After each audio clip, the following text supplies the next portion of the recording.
Okay, good morning, everyone. This week's learning is sponsored by the Ann Portnoy in memory of her mother, Tzivia Bas Henach. Schus Hamer and Refuah Shlema for their brother, David ben Chaya Rivka. Okay, Perek Tes Mishna Tes. Misha Hayoloi Perish Shvius. Somebody who had Shemitah fruit, Shanaflaloi Birusha, that fell to him as an inheritance. I should not live in was given to him as a gift. So we're talking about Shemitah produce that was picked permissibly, nothing was done wrong. And after the person picked it, the person passed away. So it fell as an inheritance to his children, or he went and he gave it as a gift to someone. Now, the discussion of this is going to be this person who received these fruits. What can he do with it? Now we'll see what the issue is. Rabbi Eliezer says, they have to be given to those who are willing to eat it. According to Rabbi Eliezer, there's an issue. We previously had a machlekes by Shammai and Beis Hillel that the Torah actually obligates anybody who has a field, that anything that grows in that field during the Shemitah year, you've got to let anybody who wants come into the field and take. So let's say you did so. You had a field, you let others come in. Others came in and took the fruit. Can they now turn to you and say thank you? Can they say thank you for it?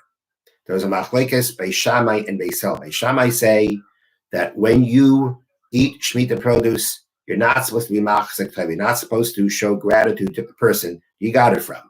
It's essentially hefker, it's essentially ownerless. Torah obligates him to do it. And Beis Shammai say you're not allowed to thank him for it. And Beis Hillel say you could. Rebbe Eliezer was following in Beis Shammai's opinion that you're not allowed to show gratitude to someone who you acquired Shemitah produce from, but he also took it an extra step. In this case, he said, so the Beis Shammai and Beis Hillel would say you can't say thank you. If somebody gave it to you as a gift, you can't say thank you. In the case of Yerusha, I'm not sure exactly saying thank you to, but I guess some other members of the family. But the point is that Rebbe Eliezer is saying more than that. Don't say thank you. He's basically saying you cannot eat it alone. Yinastu loichle means they should be given to those who are willing to eat it, which is explained to mean that the person who received this gift, he cannot eat those fruits alone. He's got to share it with others, meaning he's got to minimize his benefit. Because if he doesn't minimize his benefit, then the fact that he received a gift from someone, or he received an inheritance from a family, and there are other family members that for some reason he's going to feel beholden to.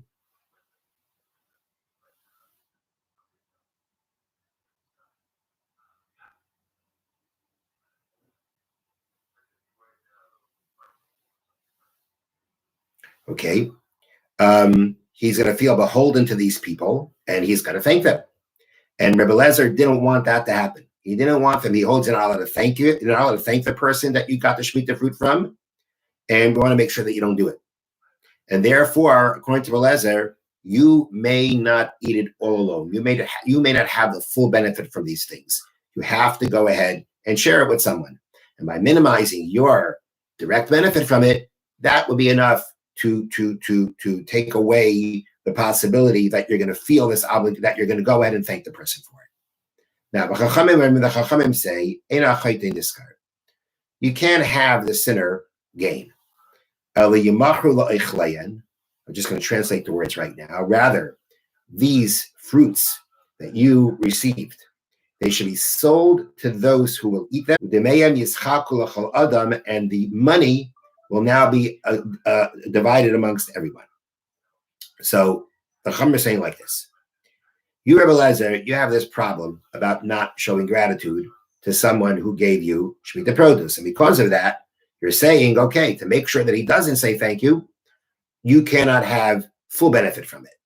So the Chachamim say that, if this is your problem, that, you don't want him to benefit from this in a way that he's going to feel an obligation to say thank you, then at the end of the day, saying that he should eat it with others isn't going to solve the problem. At the end of the day, he gained the fruit.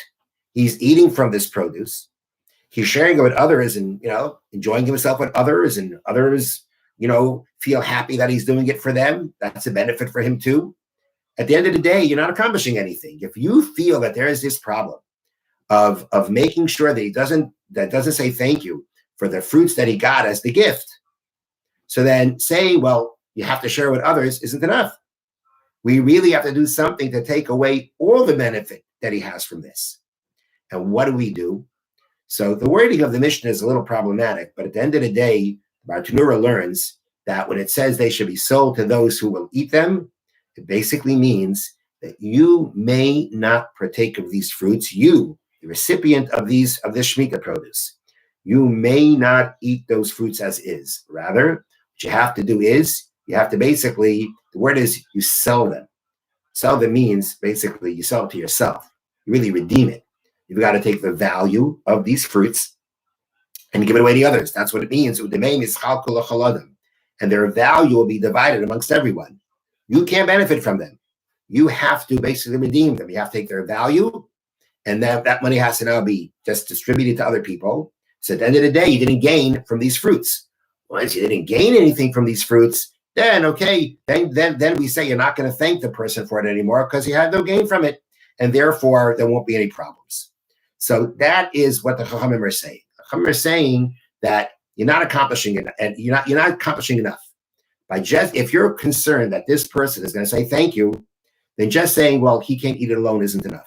You got to basically take away all the benefit from him, which means that he has to go ahead, and before he can even eat from these fruits, he's got to take money, redeem them, as if to say he's buying them, and then the money has to go ahead and be distributed to other people. Now, the Yad Avram speaks out that when we say that the money is distributed to other people, they bring down a comment that says that it's the Bezdin that distributes it. It's not you who distribute it. If you were to distribute it,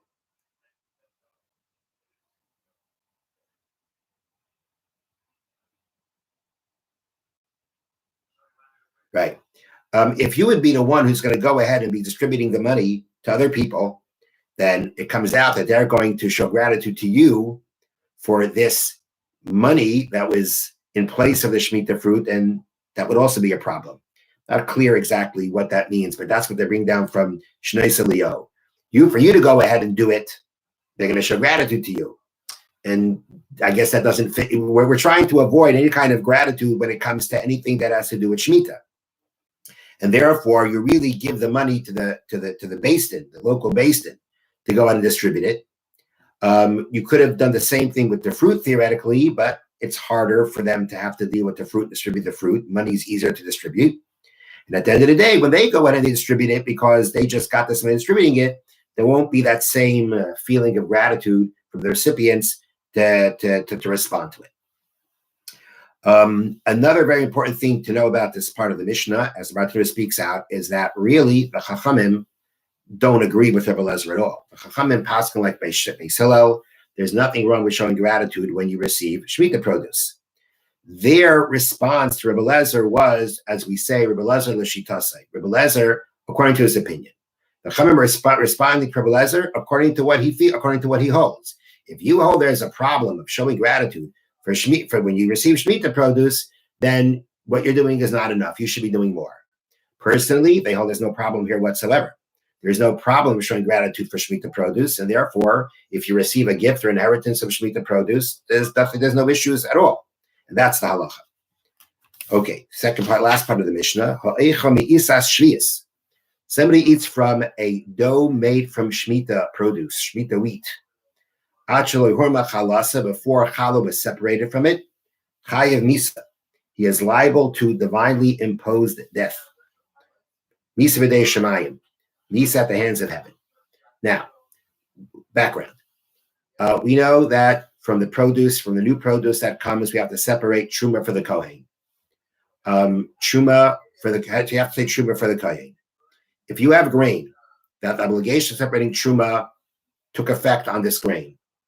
And that grain is called tevel. If you eat from this grain, whether it be a non-kohen or a kohen, the punishment for that is misa b'dei shemayim, a heavenly imposed death.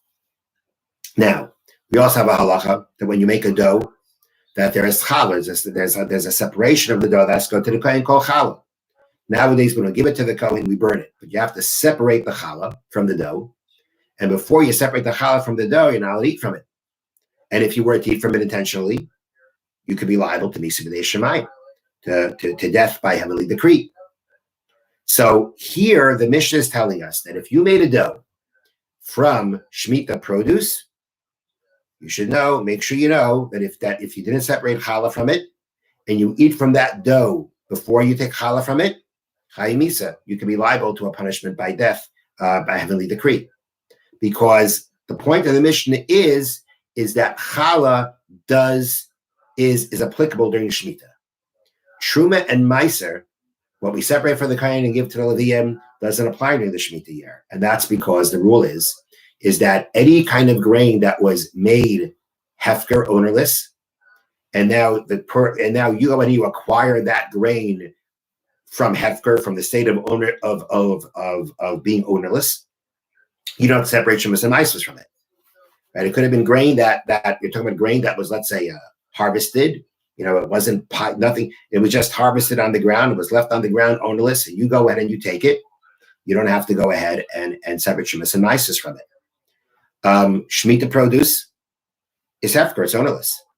And therefore, there is no obligation to separate truma and meiser from it. So one might have thought that if you take grain of truma, that means it was hefker grain, it was ownerless grain, and now you went ahead and made a dough from it, that maybe there's no challah from it either. There's no truma from it. Maybe there should be no challah from it either.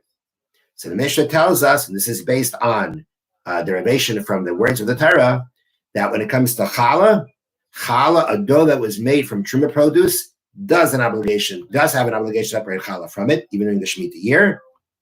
And if you don't eat from it, and if you eat from it before challah, you'd be liable to a serious punishment. So the point of the Mishnah is to teach us that don't think that there's no obligation to separate challah from a dough if the dough was made from Shemitah produce. You might have thought that the same way there's no truma and meiser from this grain, that so too, the dough made from the grain also doesn't have challah. The Mishnah tells us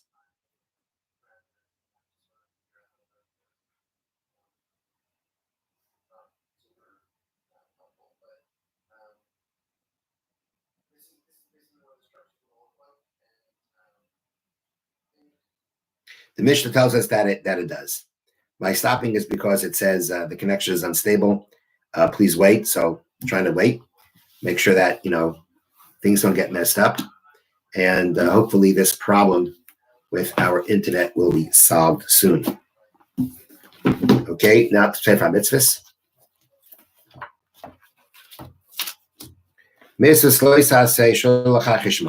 Prohibition against denying money. Shneimar, it says, you shall not deny. This is a prohibition, a warning against denying a money obligation.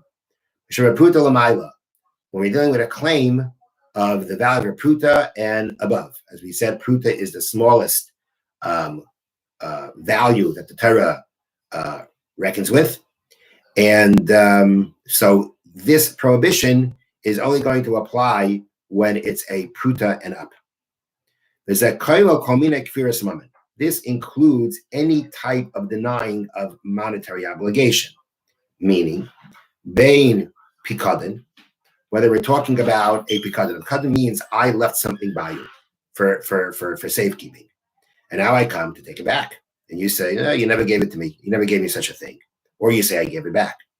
I'm trying to demand something of mine or something you should be giving to me, and you're saying, and you're denying it. You're denying any kind of obligation. Let's say a loan, right? I lent you money. The person says, no, you didn't, or I paid back. Or you go to the person and say, hey, you robbed that from me, or ashaka, or ashak means, or you cheated, right? You robbed this from me. So no, I didn't. You cheated me out of this money. No, I didn't. Or let's say the person found a lost object he was supposed to return and he didn't. And the person says, hey, I saw you pick up my thing. No, I didn't. utavoy v'kafar. And in all these cases, the person demanded it, and the person who was demanded from denied.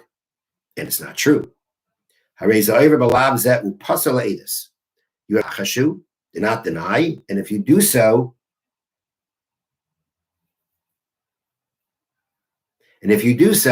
you become invalidated to be a witness. If you now were dishonest like that, you are now invalidated from being a witness for anything. If you be by a wedding and they call you up to be a witness for under the chuppah, you can't go. You're invalidated. This applies in all places at all times, both by men and by women. Okay. Have a wonderful day.